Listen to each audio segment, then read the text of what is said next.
Good morning, Ian Crouch with your 8:30 Hunter News update.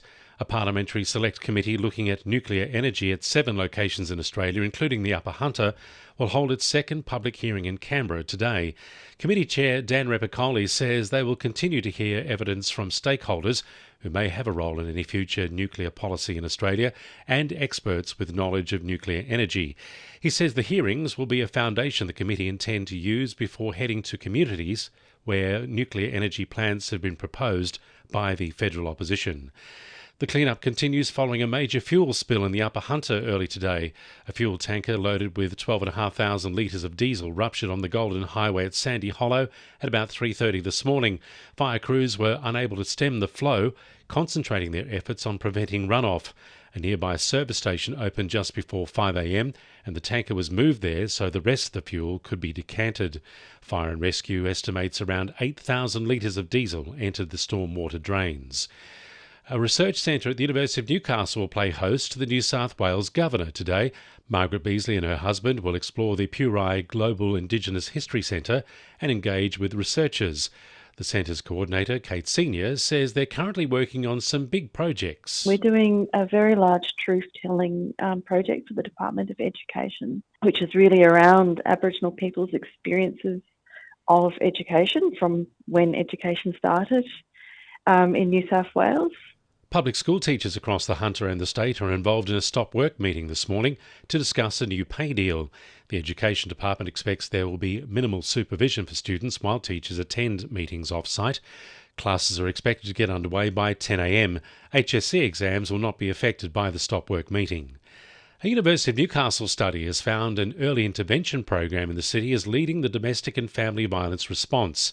The program is offered at the Newcastle Domestic Violence Resource Centre, which operates as a division of DFV Refuge Jenny's Place.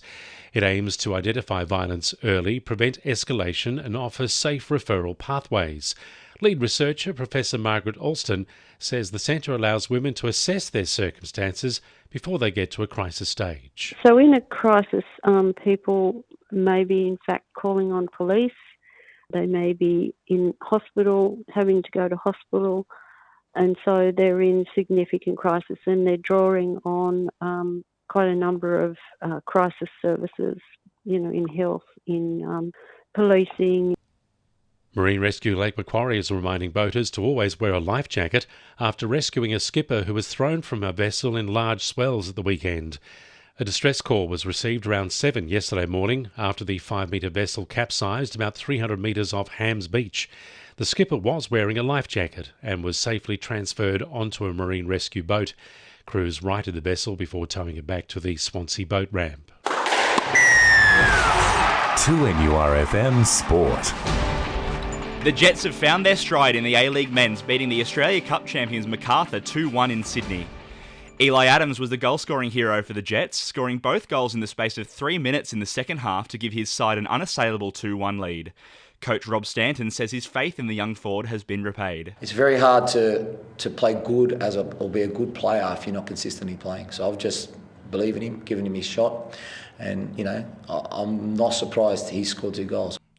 Cameron Tanner starred with the bat for Stockton in Newcastle first grade cricket, finishing 164 not out in their 128-run win over Uni. Spinner Nathan Hudson tore through the Uni lower order, taking 5 for 19 to have them all out for 134. Captain Nick Foster says a score like this was bound to happen at some point for UK input Tanner. And the Knights' Phoenix Crossland made his debut for the Kiwis in their 22-10 loss to the Kangaroos. That's sport, I'm Will McGrath. And the winning numbers in Weekend Lotto are 1, 25, 29, 35, 42 and 43, and the supplementaries are 19 and 31. And now you're up to date with the latest 2NURFM Hunter News.